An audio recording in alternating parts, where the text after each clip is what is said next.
She was known for her radiant smile, quiet confidence, and unshakable bond with one of known nature's most intelligent predators.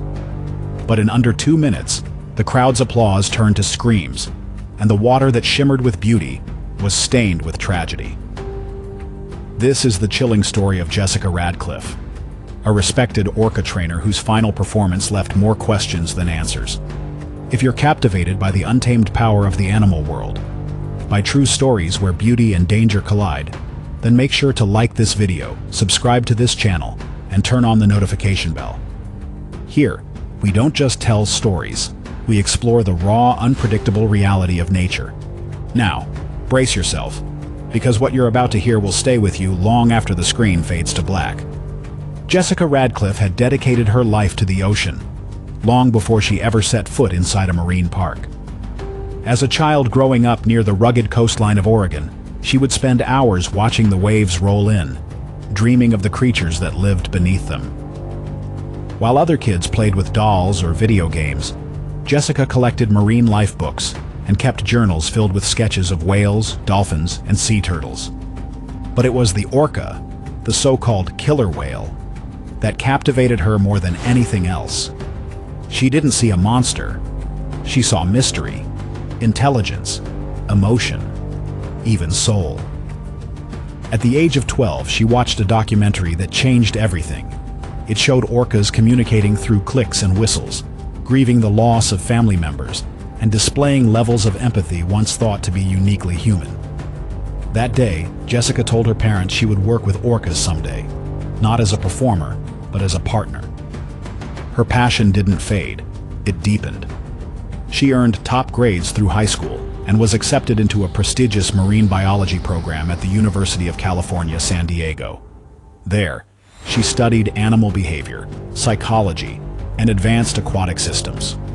She spent summers volunteering at rescue centers and interning with marine research organizations, often working long hours with minimal pay, just to be close to the animals she adored. Jessica didn't chase fame or spotlight. Her dream was simple: to understand these creatures better and bridge the gap between human and animal through compassion and respect. After graduation, her work caught the attention of OceanLand Marine Park, a privately run marine facility known for its immersive shows and research programs. They offered her a full-time position as a junior trainer. She accepted immediately, packed up her life, and moved to the park's coastal compound. The job was demanding: early mornings, cold dives, rigorous safety drills. But Jessica thrived. She treated every animal as an individual, with moods, memories, and preferences. While some trainers focused on routines and performances, Jessica focused on relationships. She memorized the vocal patterns of each orca, learned their feeding habits, and even studied their nonverbal cues like eye movement and tail posture. Within just a few years, her dedication paid off. She was promoted to senior trainer and assigned to work with one of the park's most iconic orcas, Kait. Kait was no ordinary whale. At over 20 feet long and weighing nearly 6,000 kilograms, she was a commanding presence in the pool. But what set Kait apart wasn't her size, it was her mind. Trainers said she could detect emotion in people, that she responded not just to signals, but to the intention behind them. She would change her behavior based on her handler's tone, and she could remember complex routines months after last practicing them. The bond between Jessica and Kait formed quickly. They weren't just trainer and animal, they were partners. Jessica spent countless hours with Kait, both in and out of scheduled sessions. She would enter the pool not as a commander, but as a guest in Kait's world. Over time, their trust deepened. Kait responded to Jessica with uncanny precision. She'd follow subtle cues, anticipate movements, and perform with fluid grace. Some staff said Kait even looked for Jessica when she wasn't around, refusing to engage with others until her preferred trainer returned. To the public, their performances were breathtaking.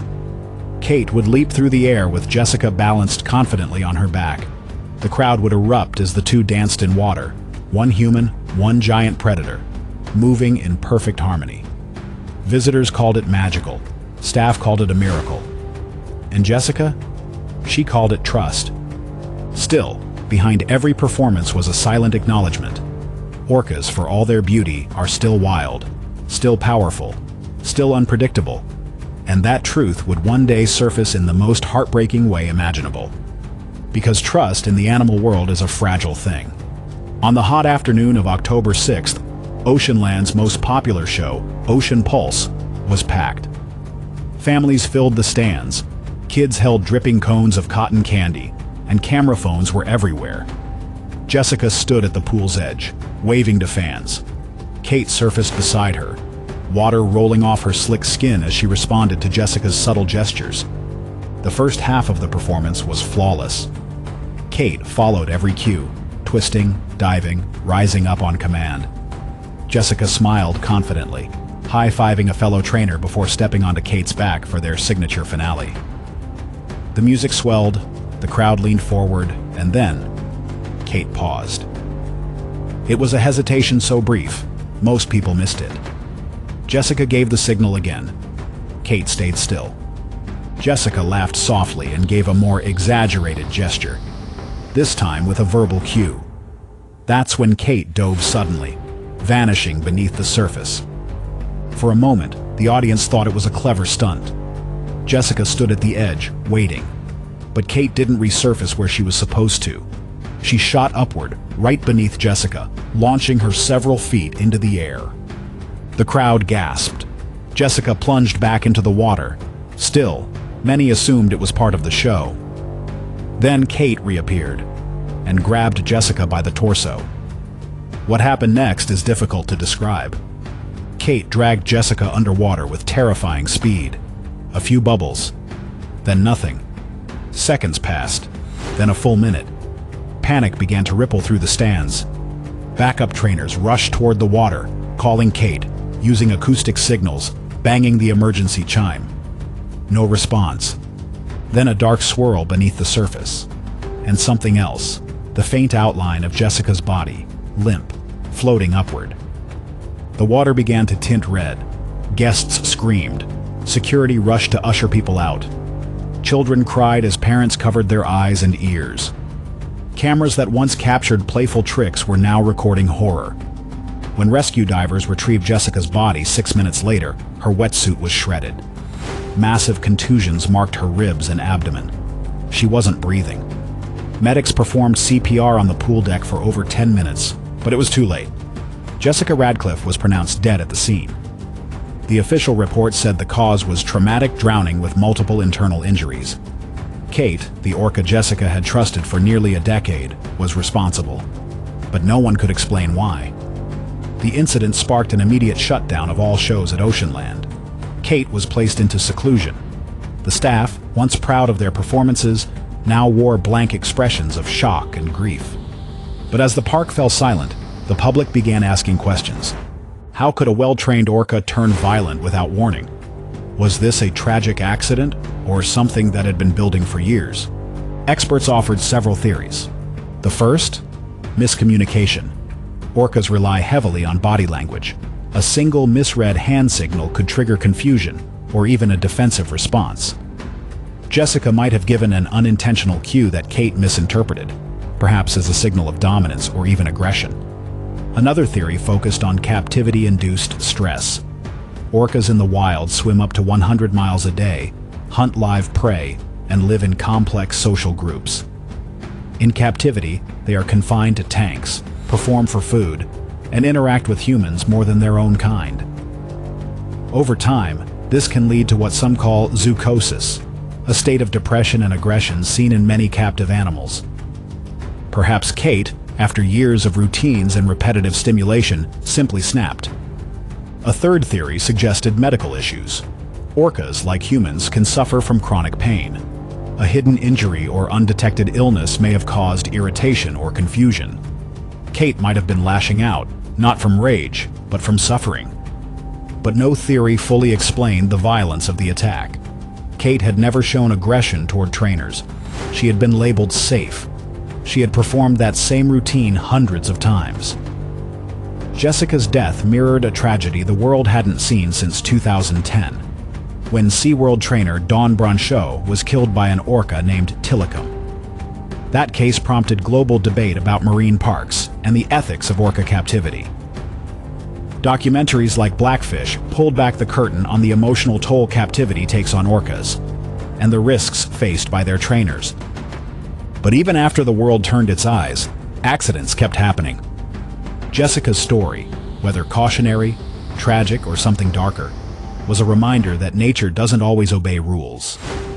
No matter how many hours are spent training, no matter how strong the bond, instinct can surface without warning. In the days following her death, memorials were held outside OceanLand. Visitors left candles, handwritten notes, and stuffed animals along the park's entrance. A marine biology scholarship was created in Jessica's name, funded by friends, family, and former colleagues. Meanwhile, activists called for Kait's release. "She doesn't belong in a tank," one protester said. Neither did Jessica. But officials argued that Kait, having spent nearly her entire life in captivity, would not survive in the wild. Today, Kait remains in isolation. Some say she hasn't been the same. Trainers report she floats alone for hours, ignoring commands, refusing food. Others claim she's simply unpredictable, no longer fit for performance or contact. Whether or not she remembers what happened that day is a question only nature can answer.